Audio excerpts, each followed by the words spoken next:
saying it, everybody, whatever you do, take your children out of public school, no matter if you have to eat. When you send that child off to school today, you're sending them into a pagan society. One world support the movement.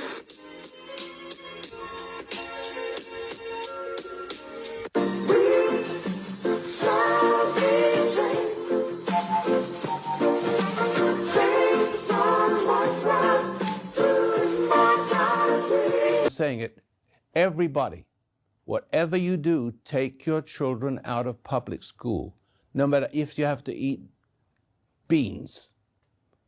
If you only earn a few bucks a week and you live in a shelter, take your kids out of public school, because that's where you lose them.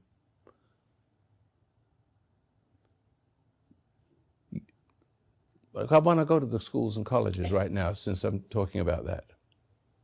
I say, slowly but surely, this book, or booklet, explains it very succinctly. It's very brutal. It's very difficult reading. But it speaks about taking over the colleges, the universities, the healthcare system, so they can decide what sanity is, or what right and wrong is, so they can turn it on their head. And so when you send your kids to schools and colleges, and you've seen with your own eyes, you have seen with your own eyes generations of children being destroyed, their minds, their souls being destroyed. 60% will, you wonder why 60% of kids run away from school? They won't go through with it and rather wander the streets because they can see it for themselves. And so what are they going to do? Their parents don't do anything.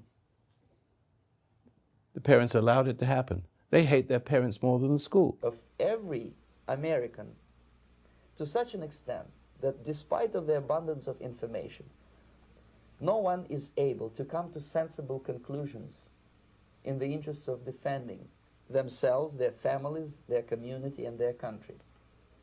It's a great brainwashing process which goes very slow, and it's divided in 4 basic stages. The first one being demoralization. It takes from 15 to 20 years to demoralize a nation. Why that many years? Because this is the minimum number of years which requires to educate one generation of students in the country of your enemy, exposed to the ideology of the enemy. In other words, Marxism-Leninism ideology is being pumped into the soft heads of at least 3 generations of American students, without being challenged or counterbalanced by the basic values of Americanism, American patriotism. The result you can see, most of the people who graduated in the 60s, dropouts or half-baked intellectuals, are now occupying the positions of power in the government, civil service, business, mass media, educational system. You are stuck with them. You cannot get rid of them. They are contaminated. They are programmed to think and react to certain stimuli in a certain pattern. You cannot change their mind, even if you expose them to authentic information, even if you prove that white is white and black is black. You still cannot change the basic perception and the logic of behavior. In other words, these people, the process of demoralization is complete and irreversible. To get rid society of these people, you need another 20 or 15 years to educate a new generation of patriotically minded and common sense people who would be acting in favor and in the interests of the United States society. And yet these people have been programmed and, as you say, in place, and Yes. who are favorable to an opening with the Soviet concept. Mm-hmm. These are the very people who would be marked for extermination in this country? Most of them, yes. Mm-hmm. Simply because the psychological shock when they will see in future what the beautiful society of equality and social justice means in practice, obviously they will revolt. They will be very unhappy, frustrated people. And the Marxist-Leninist regime does not tolerate these people. Obviously they will join the links of dissenters, dissidents. Yes. Unlike in present United States, there will be no place for dissent in future Marxist-Leninist America. Here you can get popular like Daniel Ellsberg and filthy rich like Jane Fonda for being dissident, for criticizing your Pentagon. In future, these people will be simply squashed like cockroaches. Nobody is going to pay them nothing for their beautiful, noble ideas of equality. This they don't understand, and it will be the greatest shock for them, of course.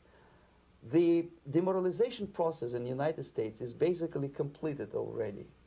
For the last 25 years, actually it's overfulfilled, because demoralization now reaches such areas where previously not even Comrade Andropov and all his experts would even dream of such a tremendous success.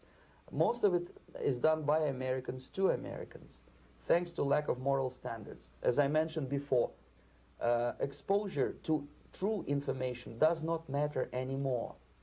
A person who was demoralized is unable to assess true information. The facts tell nothing to him.